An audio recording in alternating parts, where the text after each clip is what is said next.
রাস্তায় কোনো গরু আনলোড হইতে পারবে না বা এখানে লোডিং করতে পারবে না। রাস্তায় কোনো গরুবাহী ট্রাক থাকতে পারবে না।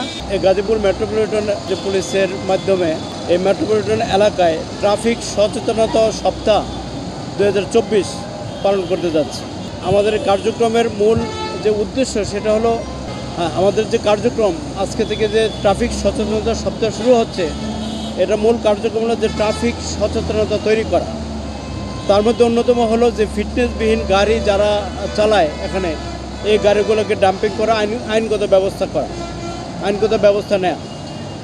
ড্রাইভিং লাইসেন্স ছাড়া কোনো গাড়ি এখানে কোনো চালক যদি গাড়ি চালায় তার বিরুদ্ধে আইনগত ব্যবস্থা নেওয়া।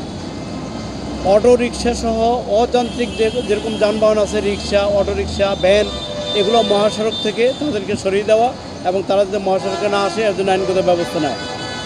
গণপরিবহন পণ্যবাহী যান মালিকদের সাথে, শ্রমিকদের সাথে আমাদের অ্যাওয়ারনেস প্রোগ্রাম শুরু হবে এবং তাদেরকে সচেতন করার জন্য আমাদের কিছু কার্যক্রম অব্যাহত থাকবে। একই সাথে যারা গার্মেন্টস শ্রমিক আছে, মালিক আছে, তাদের সাথে এবং যারা ছাত্র আছে স্কুল কলেজগুলি, তাদেরকেও ট্রাফিক বিষয়ে সচেতনতা তৈরি করার জন্য তাদের মধ্যে সেই বিষয়ে আমরা আমাদের পুলিশের মাধ্যমে আমরা সচেতনতা তাদেরকে বিভিন্ন ধরনের প্রোগ্রাম দেব এবং তাদেরকে একটু ট্রাফিক সম্পর্কে তাদেরকে ধারণা দেওয়া এবং ট্রাফিক আইন কানুন সম্পর্কে ধারণা দেওয়া, এই বিষয়গুলো আমরা করব।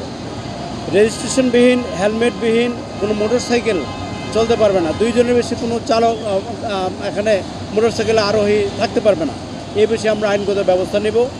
অবৈধ অননুমোদিত স্টিকারবিহীন কোনো যানবাহন চলাচল করতে পারবে না। কোনো স্টিকার দিয়ে যানবাহন চলাচল করলে তার বিরুদ্ধে আমরা আইনগত ব্যবস্থা নেব।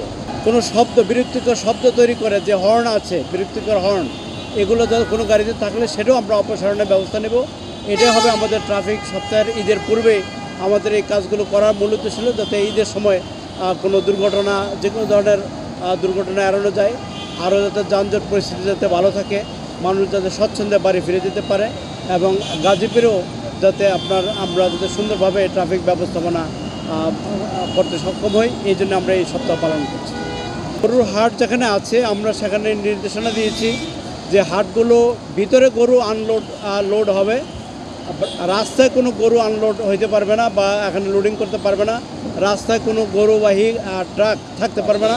এই ধরনের ব্যবস্থা আমরা নিয়েছি।